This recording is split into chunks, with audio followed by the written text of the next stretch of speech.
Chapter 63 True Appearance. Han Li paced around the room several times before stopping. Should I accept Dr. Mo's deal right now, or should I wait until I'm absolutely sure there is no cure before making my decision? Han Li was helpless, unable to come to a conclusion. Then, he looked outside at the Iron Slave and thought back at the unintelligible chant left behind at the end of Mo Juran's will. A sense of curiosity rose within his heart as he prepared the steps to control the Iron Slave. Han Li bent down and retrieved from within the pile of items a brass bell small enough to fit in the palm of his hand. The brass bell was delicately crafted with harmonious proportions that made it look pleasing to the eyes. With one glance, he could tell that it was the work of a skilled artisan. The only difference this bell had from an ordinary one was the bell frame, which had faint traces of blood stains, making it particularly eye-catching. Han Li carefully inspected all the features of this so-called soul-guiding bell. From its surface, he was unable to see what was so special about it, but by following Mo Juran's instructions, he could control the frightening Iron Slave. Such an object was inconceivable. Han Li held onto the small bell with his left hand and a dagger with his right hand. Slowly and cautiously, he walked out past the stone door and approached the Iron Slave. When he was 20 feet away from the large man, he stopped walking, unwilling to move any further. If he moved even 1 foot closer, he might not be able to protect himself from any accidents. At this moment, the Iron Slave was standing straight with his back faced towards Han Li. Dang! A crisp and clear sound rang out from the bell after Han Li used his dagger to softly hit the copper bell. Han Li briefly wrinkled his eyebrows.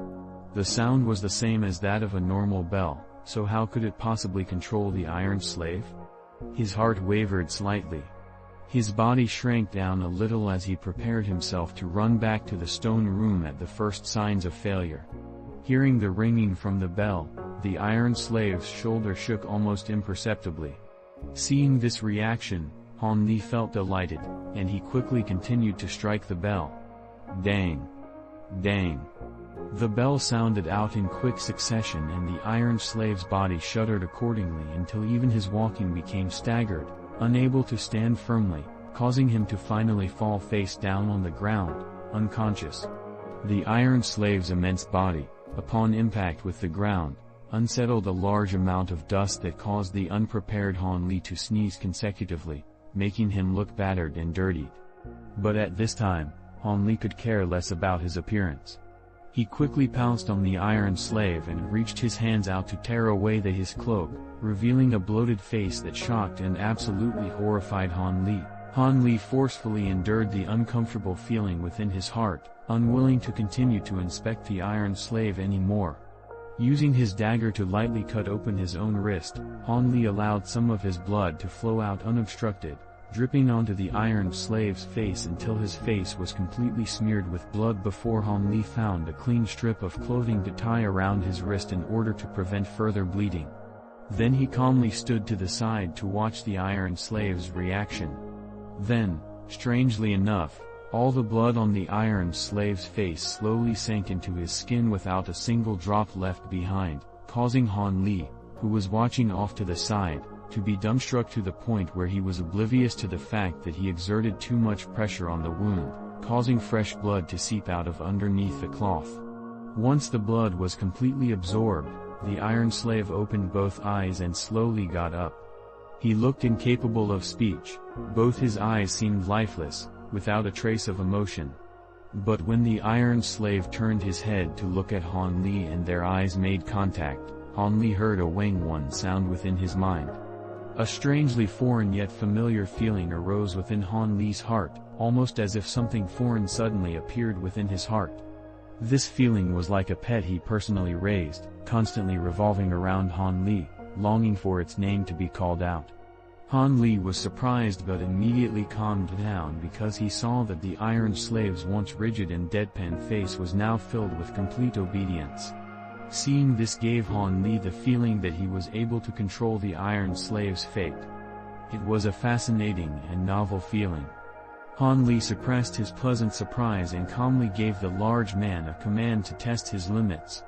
Go and tear that stone wall for me." Without saying a single word, the iron slave walked over to the stone door with a few large strides, raised his 2 fists together above his head like a large hammer, and with 3 to 5 strokes smashed apart the door. As swift as a wind, he returned to Han Li's side, awaiting his next command. Han Li, who had been downcast from reading Mo Juren's will, could not resist any more and grinned widely from ear to ear. With this strong helper always waiting for orders, would there be any normal dangers in the future capable of harming him? Han Li was thinking about his wonderful future while he fervently sized the giant man from head to toe. The more he looked at the giant man, the happier he felt. His originally ugly view of the man now seemed more pleasing to the eye, even going as resembling a familiar face to Han Li. A familiar face? Han Li was both frightened and shocked by his own realization. How could he think that this ugly face looked familiar when it was his first time seeing it? Faced with these questions, Han Li started to closely investigate the giant man's nose and eyes in an attempt to find the answer. Gradually, he discovered that if he were to take the giant man's bloated face and shrink it to its original size, this face would not be considered ugly to look at.